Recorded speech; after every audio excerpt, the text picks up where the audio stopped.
Kapag napapakinggan ninyo ang inyong mga sarili sa yung pagkanta ninyo, what do you feel? Jan muna. Ako nung unang napakinggan ko yung song, sobrang ano. Ate May! Bakit? Ano ba talaga yung tanong, Ate May? Ate May, pakiayos mo na yung tanong. Parang iba ata yung tanong. Oo nga, hindi. Ito na, ano mo na yung tanong para at least masagot namin ng maayos? Malabo ba yung sinabi ko? Bakit kasi tawa ng tawa to? Nagugulo na. Rephrase. Alam, dito ka lang nga sa tabi ko. Oo nga. Alam niyo po kasi, wag na nga ba, ibang may baka makahanap ng boyfriend bigla pag yun na nga eh. Guys, ayaw mo tumino.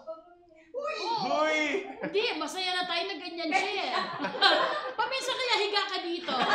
Parang tambay ka lang talaga. para at least kapag nagko-correct siya, nakaganyan lang. Oo. Sabi ni Celine, huy, ano na.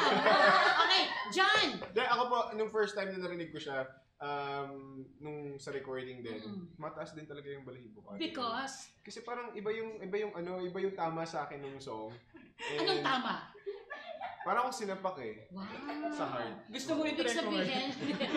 sabihin, matindi, ano? Oo, iba yung lyrics niya.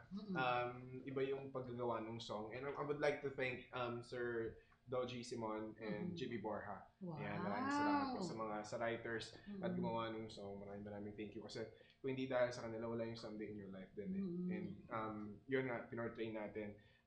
And produced by Jenny Music. Kaya, yun, sobrang saya and iba yung feeling nung napakinggan ko siya nung lumabas na yung song. Oo, pati ba yung timbre ng boses mo, yung kung paano mo pinapakinggan? Yes. Actually, may trivia ako, Ate May. Nung nire-record ko yun, may sakit ako nun. So, sabi what kind of disease?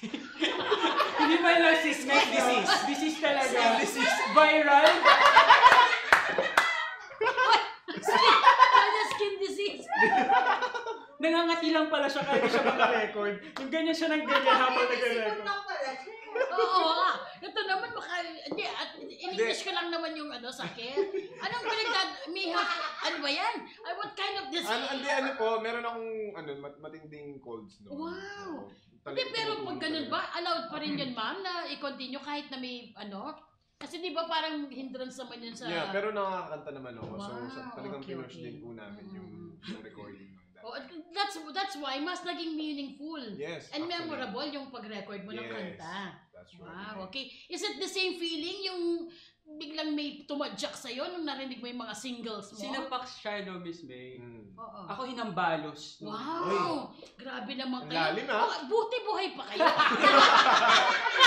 Buti buhay pa kayo sa mga nakamdaman Pero niya. kidding aside, Miss May. Ito siguro nabalibag siguro. Actually, sa car ko pinakinggan. Sa car mo? Wow! Nalabas ako. What car is that? What car is that? Baka hanapin nila ako sa labas. Baka nakagano na sila. Sure kayo, di tricycle lang yan, ha? Actually, angkas lang eh. Nakaangkas lang pala. Pero naka-earphones. Tapos nilipad-lipad na ganun eh, no? Pero yun nga, Miss May, kidding aside, kahit No, mga... seriously.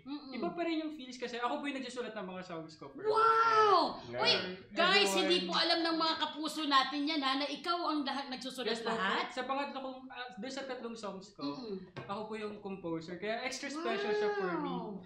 And ako din yung nagsasabi kung paano yung approach, ganyan. So kapag napakinggan ko talaga yung talagang song, iba yung dating sa akin kasi parang tinuturing ko sila as babies. Oo, that's right.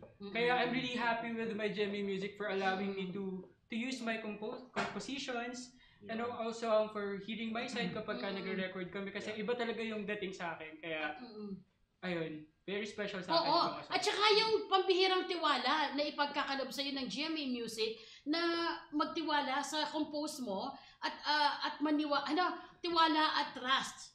Parang pareho lang, no? Mag-dictionary ako, what's the meaning of trust? Bill Mike, makinig ka sa akin. Okay. They believe you and they trust you. Yeah. Ayan. Amen. Okay, Thank you so much for Gemmy Music. Oh guys, shoutout ko lang Sheila May Gunita, ang pupogi ni Nad Vilmar at John Lex. Naku! What? Charing-charing lang yan. Just kidding. Ihay niyo naman si yung una po nag-shoutout, si Chela May. Hi, Chela Chela May, May, hello. Buenita. Yan. Wow, thank you so Shout out much. sa'yo. Guys, maraming salamat po sa mga comment po ninyo. From John Roy Malundo naman, sobrang nakakaiyak yung Someday in Your Life. Oy. Wow, John Rex. Tingnan mo naman isang tao pa lang yung napaiyak mo. What more sa mga John Roy. millions and millions of listeners. Okay?